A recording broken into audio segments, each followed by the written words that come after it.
నెల్లూరులో మొబైల్ వైద్య శిబిరాన్ని నారాయణ హాస్పిటల్స్ ఏర్పాటు చేసింది. ఈ సందర్భంగా నారాయణ హాస్పిటల్స్ ఆన్ వీల్స్ వాహనాలను మంత్రి నారాయణ ప్రారంభించారు. పట్టణాలకే కాదు పల్లెలకు కూడా మెరుగైన వైద్య సేవలు అందించాలని నారాయణ హాస్పిటల్ సంకల్పించిందన్నారు.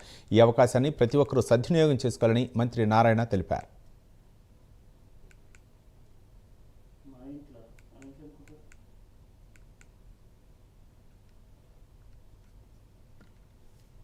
దాదాపు దాని యొక్క కాస్ట్ ఒక 2 కోట్ల రూపాయలు అయింది. ప్లస్ దాంట్లో అనేక ఎక్విప్మెంట్, ఎక్స్రే యూనిట్ దాంట్లోనే ఉంది, అల్ట్రాసౌండ్ యూనిట్ దాంట్లోనే ఉంటుంది, ల్యాబ్స్ దాంట్లోనే ఉన్నాయి, ఈసీజీ దాంట్లోనే ఉంటుంది, ఫార్మసీ దాంట్లోనే ఉంటుంది.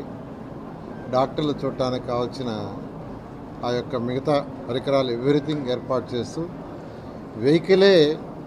వెహికలే మీ దగ్గరకు వచ్చేటట్టుగా. అంటే ఈరోజు కొంతమంది హెల్త్ని నెగ్లెక్ట్ చేస్తుంటారు. నెగ్లెక్ట్ చేయటం వల్ల ఆ యొక్క జబ్బులు పెద్ద అయిపోయి తర్వాత అనేక ఇబ్బందులు పడుతుంటారు. అందువల్ల ఎర్లీ డిటెక్షన్ బెటర్. ఎర్లీగా ఒక జబ్బు వచ్చిన తర్వాత దానికి సంబంధించి ఎర్లీ డిటెక్షన్ చేస్తే వెంటనే దానికి ట్రీట్మెంట్ తీసుకుంటే దానివల్ల ఇబ్బంది ఉండదు. అందుకని ఎర్లీ డిటెక్ట్ చేయడానికి వాళ్ళకి ఏదైనా చిన్న